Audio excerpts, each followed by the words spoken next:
warahmatullahi wabarakatuh. Halo teman-teman, jadi pada kesempatan kali ini kami dari kelompok 4 akan mempresentasikan materi tentang bisnis internasional. Nah, sebelum kita lanjut ke materi, kita akan perkenalan terlebih dahulu. Sebelumnya, perkenalkan saya Elisiana dan rekan saya Nurlina Fuadati, Muhammad Royhanul Jinan, Mailinda Nuraini Ali. Nah teman-teman, itu tadi anggota dari kelompok 4. Selanjutnya kita langsung ke inti pembahasan ya. Untuk topik pembahasan yang akan kita bahas, yang pertama ada pengertian bisnis internasional, yang kedua ada tujuan bisnis internasional, yang ketiga ada tahapan bisnis internasional, yang keempat ada tantangan bisnis internasional, dan yang terakhir, yang kelima, yaitu contoh bisnis internasional. Nah, yang pertama ada pengertian bisnis internasional. Pengertian bisnis internasional secara harfiah yaitu sebuah bisnis yang segala kegiatannya dilakukan dengan melewati batas-batas negara. Tidak hanya dalam perdagangan saja, namun juga di bidang manufaktur maupun industri jasa yang berkembang di berbagai bidang seperti transportasi, pariwisata, konstruksi, komunikasi massa, periklanan, perbankan, perdagangan besar, dan perdagangan eceran. Oke, untuk poin yang kedua ada keuntungan bisnis internasional.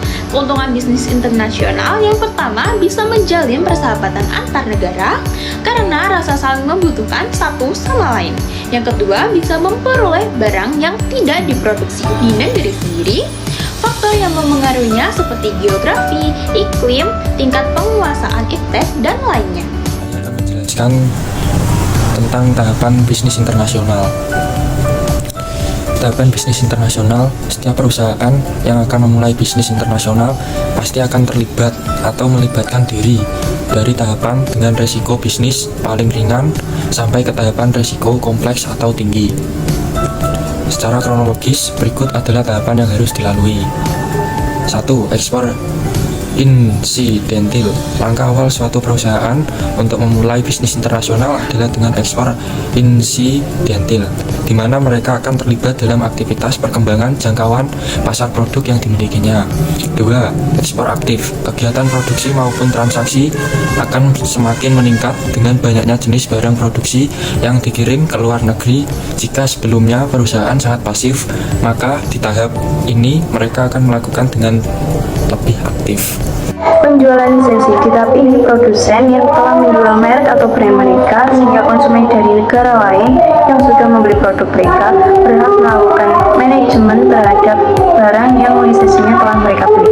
Selanjutnya adalah licensing.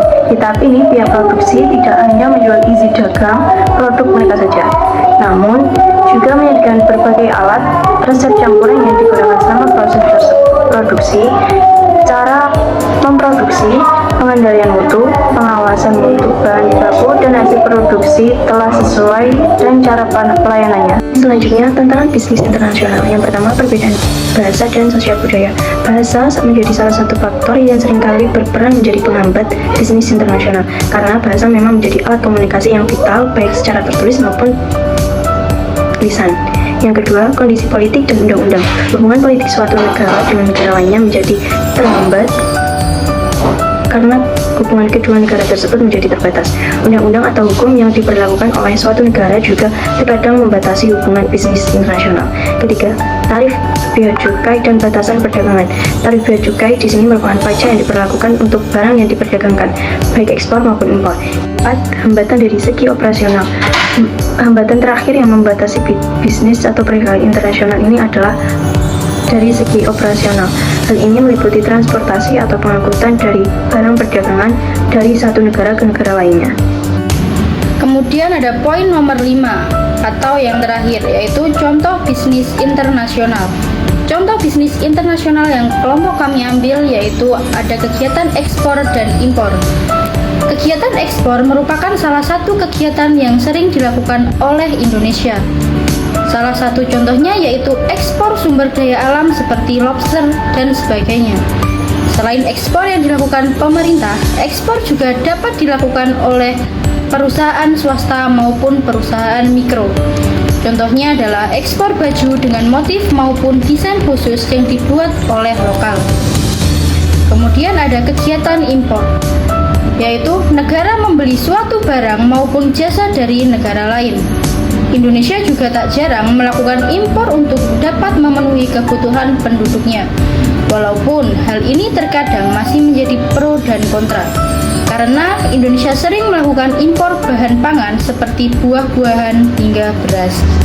Nah teman-teman, itu tadi presentasi dari kelompok kami, dan ini ialah sumber materi yang kita ambil untuk materi presentasi kelompok kami pada kali ini. Nah teman-teman, selesai sudah presentasi dari kelompok kami. Terima kasih karena telah menonton video ini sampai selesai, dan mohon maaf apabila masih banyak kesalahannya. Kami pamit undur diri. Wassalamualaikum warahmatullahi wabarakatuh.